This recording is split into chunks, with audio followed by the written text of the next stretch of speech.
Hello, ഒന്ന് town വരെ പോവാം കേട്ടോ. ഞങ്ങൾ ഇടയ്ക്കൊരു ബജ്ജിക്കടയിൽ പോകാറുണ്ട്. അപ്പോൾ ഇപ്പോൾ എക്സാമൊക്കെ ആയതുകൊണ്ട് പോകണ്ടെന്ന് വെച്ചാൽ അങ്ങനെ ഇരുന്നത്, അത് കഴിയട്ടെ വെച്ച് നിന്നതാണ്. അപ്പോൾ എക്സാമൊക്കെ കഴിഞ്ഞ് ഇന്ന് ഞങ്ങൾ പോവുകയാണ്. വീട്ടിൽ പോകണം എന്നുണ്ട്, എന്തായാലും പോവുമല്ലേ. അപ്പോൾ വീട്ടിൽ പോകണം എന്നുണ്ട്. ഏട്ടനൊന്നും പറഞ്ഞിട്ടില്ല. വീട്ടിൽ പോകാൻ കാരണം എന്ന് വെച്ചാൽ ഇന്ന് 2 കരിക്കിട്ട്, അപ്പോൾ അതെങ്ങനെയെങ്കിലും അച്ഛനക്ക് എത്തിച്ചു കൊടുക്കണം എന്നൊരാഗ്രഹം. അല്ല, ഒരു സമാധാനം കിട്ടില്ല. എന്തെങ്കിലും ഒരു സാധനം എക്സ്ട്രാ കിട്ടിക്കഴിഞ്ഞാൽ അത് അപ്പം അവിടെ എത്തിച്ചില്ലെങ്കിൽ ഒരു സമാധാനക്കേടാണ്.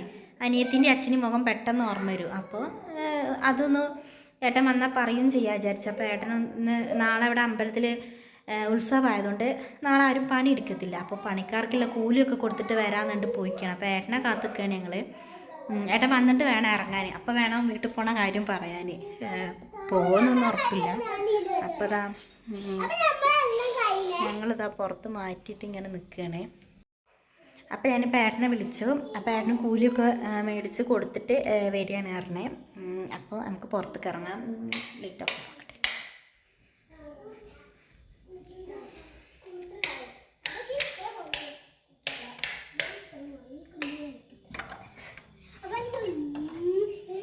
ഇനി അവിടെ എത്തിയിട്ട് കാണാം. ഇതാണ് ഞാൻ നേരത്തെ പറഞ്ഞ ബജ്ജിക്കട. ഇവിടുത്തെ ബജ്ജിക്കൊക്കെ എന്നൊരു പ്രത്യേക ടേസ്റ്റാണ്. മക്കൾക്ക് ഇഷ്ടം മുട്ടൻ ബജ്ജിയായിരുന്നു. അതാവാത്തതുകൊണ്ട് കുറച്ച് നേരം ഞങ്ങൾക്ക് അവിടെ വെയിറ്റ് ചെയ്യേണ്ടി വന്നു. കൺമണിക്കുട്ടിക്ക് സമാധാനമില്ലാതെ പോയി നോക്കുകയാണ് മുട്ട ബജ്ജി ആയിട്ടിരിക്കണമെന്ന്. അങ്ങനെ ഞങ്ങൾ അതൊക്കെ ആയി മേടിച്ചിട്ട് ഞങ്ങൾ നേരെ വീട്ടിലോട്ട് പോയി. വീട്ടിലോട്ട് പോയപ്പോൾ ഞങ്ങളെ കാത്തച്ഛ വാതിക്കൽ തന്നെ നിൽക്കുന്നുണ്ടായിരുന്നു കേട്ടോ. ഞങ്ങൾ ഇടയ്ക്ക് വിളിച്ച് നോക്കുന്നുണ്ടായിരുന്നു. പിന്നെ അമ്മയ്ക്ക് പൂക്കളൊക്കെ ഒരുപാട് ഇഷ്ടമായതുകൊണ്ട് കുറേ ചെടികളൊക്കെ നട്ട് വളർത്തിയിട്ടുണ്ട്.